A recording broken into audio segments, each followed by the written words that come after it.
وہ صدیق اکبر رضی اللہ تعالیٰ عنہ نے اس طرح میلاد منا کر دکھایا کہ اپنی ایک ایک چیز حضور پر نچھاور کر دی، یہاں تک کہ اپنی نوعمر بیٹی بھی حضور نبی مکرم صلی اللہ علیہ وآلہ وسلم سے بیاہی، اور یہ ان کی دلی تمنا تھی۔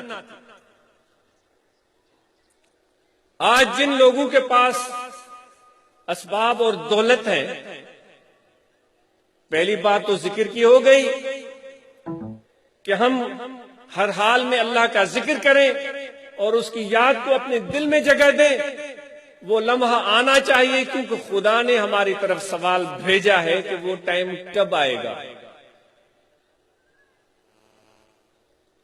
آپ نے یہ خدا کا پیغام سن لیا کہ اللہ فرما رہا ہے کہ اے ایمان والو ذرا بتاؤ تو صحیح وہ ٹائم کب آئے گا۔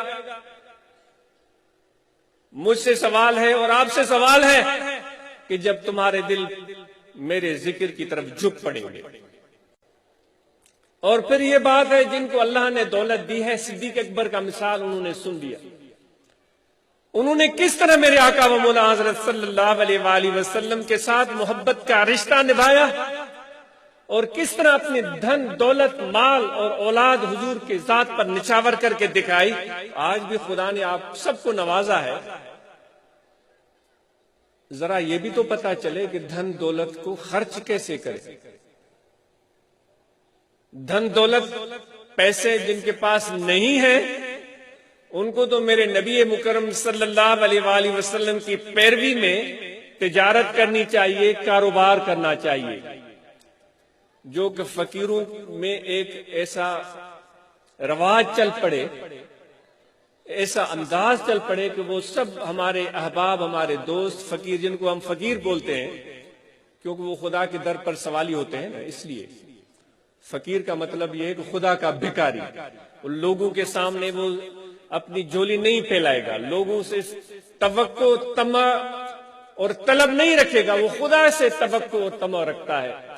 لوگوں سے تکلیف بھی اس کو پہنچے گی، مشقت بھی پہنچے گی، تو فقیر صحیح معنی میں وہ ہے جو شکایت کا لفظ زبان پر مت لے آئے، کسی سے بھی کوئی تکلیف پہنچے۔ ہمارے حضور قبلہ فرماتے تھے کہ بھئی سب فقیر فقیر اپنے آپ کو کہہ رہے ہیں کہ میں بھی فقیر ہوں، میں بھی فقیر ہوں۔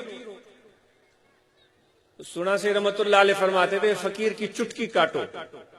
چٹکی کاٹو پھر دیکھو کہ فقیر آپے میں رہتا ہے یا آپے میں نہیں رہتا۔ پہلے قبلہ حضور اور محترم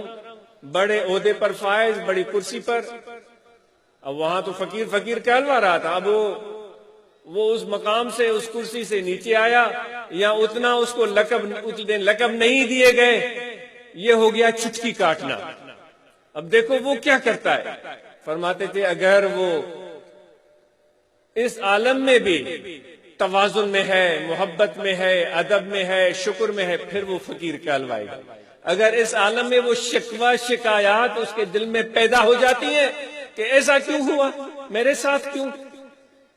ان کے ساتھ کیوں نہیں، میرے ساتھ کیوں، فرماتے تھے پھر فقیری کیسی فقیری۔ حرف شکایت تو زبان پر آنی ہی نہیں چاہیے، جسے صدیق اکبر نے کہا تھا کہ میں بندہ ہوں، میں غلام ہوں،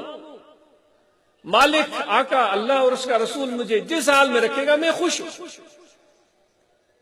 اگر بندہ اپنی مرضی چلائے، اپنی خواہش بتائے، تو پھر وہ بندہ کیسا بندہ ہے؟ تو سب سے پہلی بات اللہ کے ذکر کی ہے، اور ذکر بھی قلبی، جو کہ ہمیشہ جس کی تلقین کی جاتی ہے کہ یہاں توجہ رکھیں، یہاں دل میں خیال رکھیں، 24 گھنٹے کے آپ کا دل ذکر میں جاری و ساری رہے۔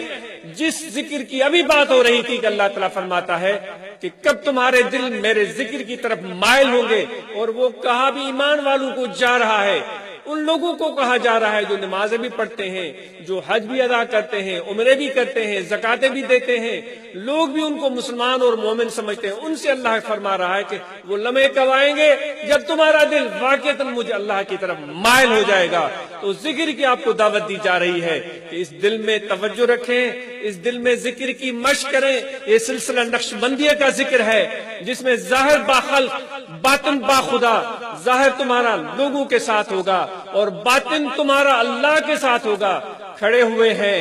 بیٹھے ہوئے ہیں یا لیٹے ہوئے ہیں، ہر حال میں، ہر ہین میں، ہر کیفیت میں یہ دل میں ذکر جاری رہے، اللہ اللہ اللہ اللہ اللہ اللہ اللہ اللہ